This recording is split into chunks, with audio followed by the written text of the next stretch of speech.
முன்மாதிரி முஸ்லிம் இளைஞர்கள் செயல் திட்டத்தை முன்னிட்டு தமிழ்நாடு தவ்ஹீத் ஜமாஅத் புதுச்சேரி மாவட்டத்தின் மாவட்ட செயற்குழு கூட்டம் ஞாயிற்றுக்கிழமை டைனமிக் ஹாலில் நடைபெற்றது.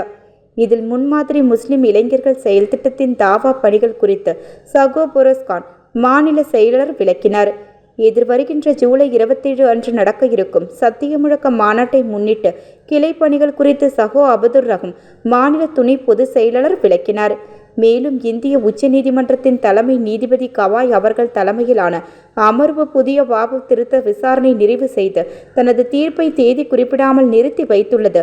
அதுவரை உச்சநீதிமன்றம் விடுத்த இடைக்கால தடை தொடரும் எனினும் இந்திய முஸ்லிம்களுக்கு இழைக்கப்படும் அநீதிகளுக்கு எதிராக நீதி அரசர்கள் நியமன தீர்ப்பை வழங்க வேண்டும் என இஸ்லாமியர்களின் சொத்துக்கள் ஆக்கிரமிப்புகளின் கைகளுக்கு செல்வதை தடுத்து நிறுத்தும் வகையில் தீர்ப்பு அமைய வேண்டுமென கோரிக்கையும், பகல்கம் படுகொலை, அதைத் தொடர்ந்து நடந்த ஆபரேஷன் செந்தூர் குறித்து உலக நாடுகளுக்கு விளக்கும் வகையில் நாடாளுமன்ற குழு பல்வேறு எதிர்க்கட்சி உறுப்பினர்களை கொண்டு அமைக்கப்பட்டுள்ளது. அதே நேரத்தில் ஆபரேஷன் சித்தூர் குறித்த எண்ணற்ற கேள்விகள் உள்ளன.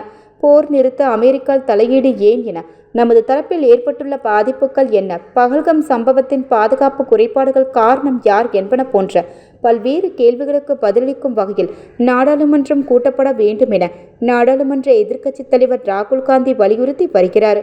போரின் போது நாட்டின் பாதுகாப்பை உணர்ந்து அரசுக்கு நிபந்தனையற்ற அரசை தெரிவிக்க எதிர்க்கட்சிகளின் கோரிக்கையை ஏற்று சிறப்பு நாடாளுமன்ற கூட்டத்தொடர் கூட்டப்பட வேண்டும் என இந்த செயற்குழு வாயிலாக நிராணமாக நிறைவேற்றினார்.